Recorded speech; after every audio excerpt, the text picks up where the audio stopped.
Bom dia, tudo bem? Começando mais um Morning Call da Blackbird. Hoje, dia 7 de novembro.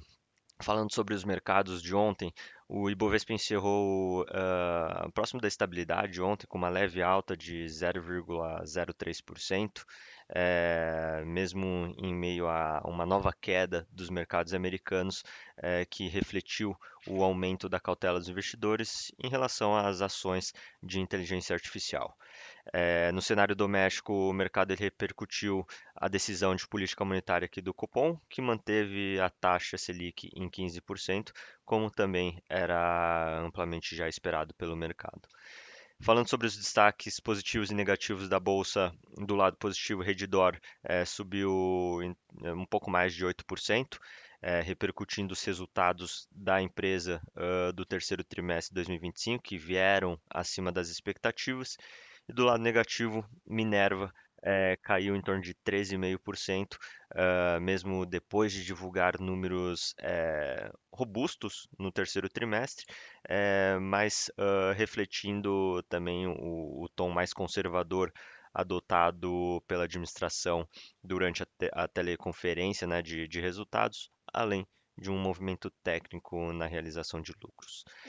Nessa sexta-feira, o destaque da agenda internacional será a divulgação dos índices de inflação ao consumidor, né, o CPI, e ao produtor também da China, ambos referentes a outubro.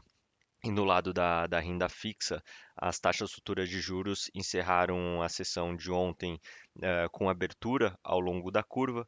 Aqui no Brasil, o movimento ele foi pautado pela interpretação do mercado de um tom mais firme na reunião do Copom, reforçando que a Selic deve seguir em alta por um período bastante prolongado, nesses níveis elevados, e que pode voltar a subir os juros se necessário, o que freou as expectativas de novos cortes.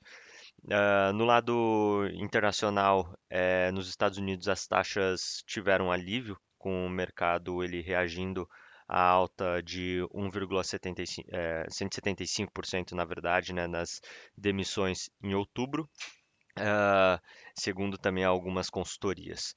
E falando sobre os mercados globais, nesta sexta-feira, os futuros nos Estados Unidos recuam levemente, em torno de 0,1, 0,2%, após uma sessão marcada por forte correção das ações de tecnologia e novas preocupações com os valuations. Na Europa, os mercados eles operam em queda, em torno de 0,5%, depois de uma nova rodada de resultados também, e o temor em relação às ações de inteligência artificial.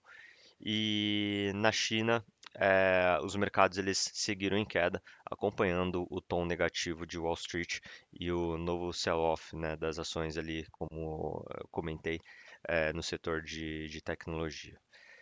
Falando sobre os outros índices, o IFIX, né, o índice de fundos imobiliários, ele encerrou a quinta-feira em leve alta de 0,05%, mesmo diante do movimento de abertura da curva de juros.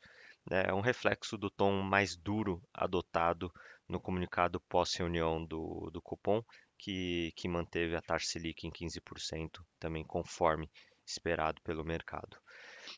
Do lado econômico, na China, o superávit comercial recuou para 90 bilhões de dólares em outubro, abaixo das expectativas, que era em torno de 96,9 bilhões de dólares. O movimento ele reflete o enfraquecimento da demanda externa e as tarifas elevadas impostas pelos Estados Unidos. Na zona do euro, as vendas no varejo recuaram 0,1% entre agosto e setembro, abaixo do esperado, que era em torno de 0,2%, na esteira também da cautela das famílias diante da incerteza econômica. E falando sobre Brasil, o superávit comercial atingiu em torno de 7 bilhões de dólares em outubro de 2025, acima das expectativas de 6,2 bilhões de dólares.